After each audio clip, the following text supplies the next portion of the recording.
ભર ચોમાસે વડાલી નગરપાલિકા વિસ્તારમાં પાણીની સમસ્યા સર્જાઈ છે। છેલ્લા 10 દિવસ કરતા વધુ સમયથી પાણી ન મળતા મહિલાઓએ પાલિકા કચેરીનો ઘેરાવ કરી સત્તાધીશો સહિત અધિકારીઓ સામે ભારે સૂત્રોચ્ચાર સાથે વિરોધ દર્શાવ્યો છે। 10 કરતા વધુ દિવસો સુધી પાણી ન મળતા પાલિકા કચેરી બહાર રોડ ચક્કાજામ સાથે માટલા ફોડી તંત્રને જગાડવાનો પ્રયાસ કરવામાં આવ્યો હતો।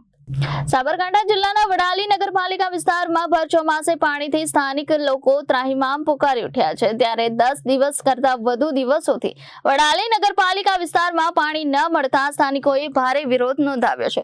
વડાલી નગરપાલિકા કચેરી બહાર મહિલાઓ સહિત સ્થાનિક યુવાનોએ તંત્ર સામે સૂત્રોચ્ચાર કરી પાણીની સમસ્યાનો હલ લાવવા માટે વિરોધ નોંધાવ્યો છે। ચોમાસાની ઋતુમાં વડાલી વિસ્તારમાં 62 ઇંચ કરતા વધુ વરસાદ નોંધાયો છે। ત્યારે સૌથી વધુ વરસાદ બાદ પણ ચોમાસાની ઋતુમાં પાણી માટે વલખા મારતા સ્થાનિકો તંત્ર સામે પોતાનો રોષ ઠાલવી રહ્યા છે।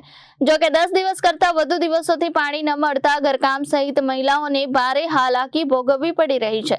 પાલિકા કચેરીમાં વિરોધ કરવા પહોંચેલી મહિલાઓએ સાંભળવાને બદલે અધિકારી સહિત સત્તાધીશો ઓફિસ છોડી પલાયન થતા વિરોધ વધુ ઉગ્ર બન્યો હતો અને કચેરીનો મુખ્ય ગેટ બંધ કરી પોલીસે મહિલાઓ સહિત સ્થાનિકોને વિરોધ કરતા અટકાવ્યા હતા।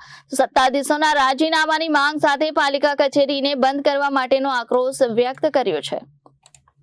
દિવસ થઈ જશે પાણી વગર અમે શું કરીએ? અમારા છોકરા નવરાઈએ કે અમે પીએ કે પાણી આવે નળનું તો એ બધું ગટરનું બધું ભેગું આવે અને લાઈટો ના હોય બબે ફેરા કહેવાય તો કોઈ સાંભળતું નહીં અને અમારે 20 દિવસ થવા આવ્યા, આજે 15 દિવસ તો થઈ જ ગયા, હવે 5 દિવસ જાય એટલે 15 દિવસ પૂરા થઈ જાય। અમારે પાણી વગર શું કરવાનું?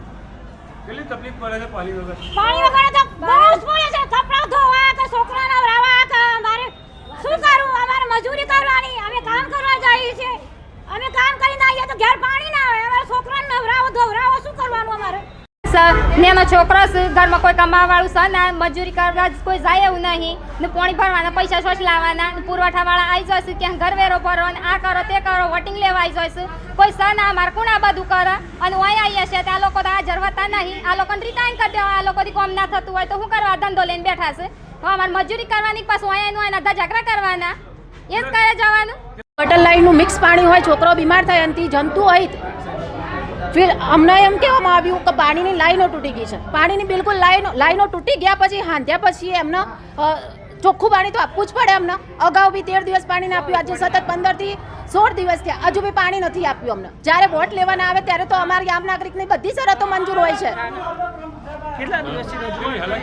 રજૂઆત તો છેલ્લા અમે અઠવાડિયેથી કરીએ, હું સોશિયલ મીડિયા પર બી મૂકું છું।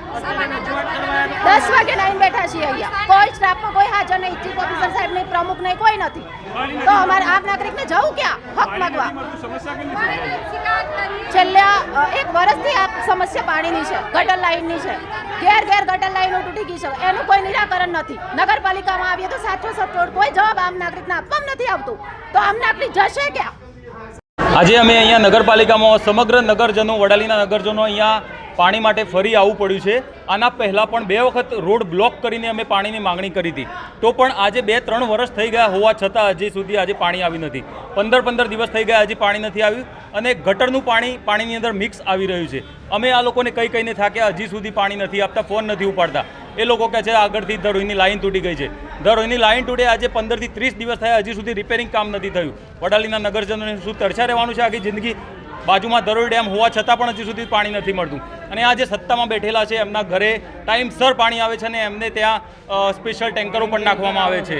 નગરજનો પાસેથી સ્પેશિયલ પૈસા લેવામાં આવે છે અને એમના ત્યાં ફ્રીમાં ટેન્કર નાખવામાં આવે છે। તમે રૂબરૂ તપાસ કરી શકો છો। અને અહીંયા અત્યારે હાલ લગભગ 2-3 કલાક થઈ ગયા, અત્યારે હાલ પ્રમુખશ્રી આવ્યા છે, રોડ બ્લોક કર્યો, એના પછી આ લોકોએ પોલીસ બોલાવી અને અમને પોલીસ બોલાવીને અંદર બહાર કાઢવાનો પ્રયત્ન કર્યો। અમે અમારા હક માટે અને અહીંયા વેરો પણ ભરીએ છીએ, છતાં અમને અહીંયા સુવિધા નથી મળી રહી। આ નગરપાલિકા જો તમે ચલાવી ના શકતા હો તો નીકળો અહીંયાથી, તાળું મારો અને ગ્રામ પંચાયત ફરીથી જેમ હતી એમ ચાલવા દો। Reporter Nilesh Joshi, Janadesh news, Sabarkantha.